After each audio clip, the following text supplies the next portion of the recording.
All started with a single four-letter word. A word so powerful, so catastrophic, it could shatter a peaceful afternoon into a million pieces. I was on the phone, minding my own business, complaining to my friend about my terrible attempt at home improvement. I said, yeah, the whole plan was just a cakewalk, or so I thought. And that's when I saw it, across the room. A head shot up, 2 ears perked like military-grade radar, and a pair of eyes locked onto me with the intensity of 1,000 suns.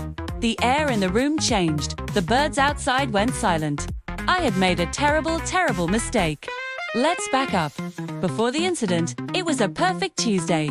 Max was asleep on the couch, doing that thing where his paws twitch and he lets out tiny muffled barks, probably dreaming about chasing squirrels up a tree made of bacon. The house was quiet. I was catching up with a friend, pacing around the living room, detailing how, I had tried to assemble a simple bookshelf and ended up with something that looked more like a modern art sculpture. I was in my own world, completely oblivious to the furry landmine snoozing just a few feet away. The fatal word was spoken without a second thought, a casual part of a common phrase. To me, it was nothing. To Max, it was a legally binding verbal contract. From his point of view, the world must have gone from a sleepy, grey afternoon to a full-blown Technicolor explosion. One moment, he's chasing dream rabbits. The next, the word echoes through the cosmos. It's not just a word, it's a promise, a sacred vow. His internal monologue probably went something like, "The prophecy is true. The great sound has been uttered. Mobilize the troops. This is not a drill." The slow, hopeful thump of his tail against the couch cushion was the first sign of trouble. Started as a gentle rhythm, a quiet question. Thump, thump. Are you serious? Thump, thump. You wouldn't joke about this, would you? I tried to play it cool. I finished my phone call quickly. Hey, I gotta go. Something's come up. I hung up and looked at Max, who was now sitting perfectly straight, his entire body vibrating with anticipation. I tried to send him a telepathic message. It was an accident, a slip of the tongue. Please, for the love of all that is holy, go back to sleep. But his eyes just stared back, wide and unblinking, drilling into my very soul. He then let out a soft, polite whine. It was the kind of sound that's impossible to ignore, engineered over thousands of years of evolution to manipulate human emotions. It said, "Excuse me, I believe a promise was made regarding an outdoor excursion. I have my schedule cleared." The situation escalated quickly. The polite whines turned into impatient huffs. He hopped off the couch and began the ritualistic tippy-taps on the hardwood floor.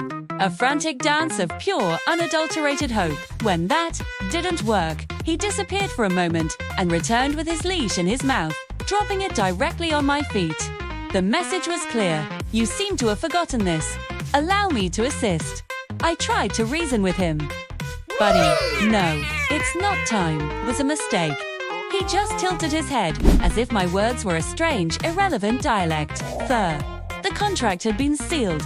He then trotted to the front door, sat down, and stared at the doorknob with unwavering focus, as if he could open it with his mind. I tried everything. I offered him his favorite squeaky toy, the one shaped like a hot dog. He looked at it with disdain, as if I had offered him a mere peanut in exchange for a kingdom. I offered him a dental treat, his absolute kryptonite on any other day.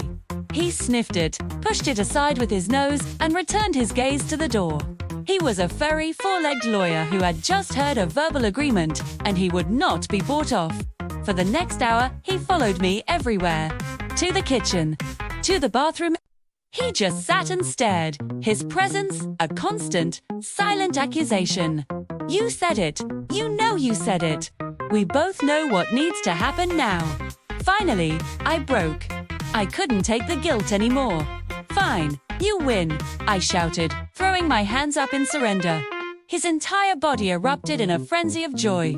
He spun in circles, barked once in triumph, and practically vibrated out of his own skin.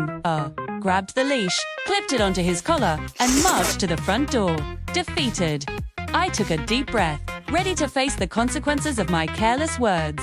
I turned the handle, pulled the door open, and we were both met with a wall of torrential rain. A full-blown thunderstorm was raging outside. Max stopped dead in his tracks. He looked out at the sheets of water, then looked up at me, who looked back at the storm, then back at me again.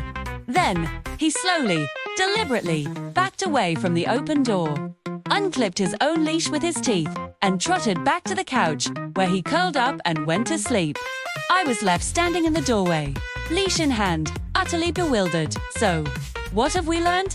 We learned that in the court of canine law, a verbal contract is absolute. Unless, of course, there's inconvenient weather. If you've ever been legally outsmarted by your own dog, let me know in the comments below.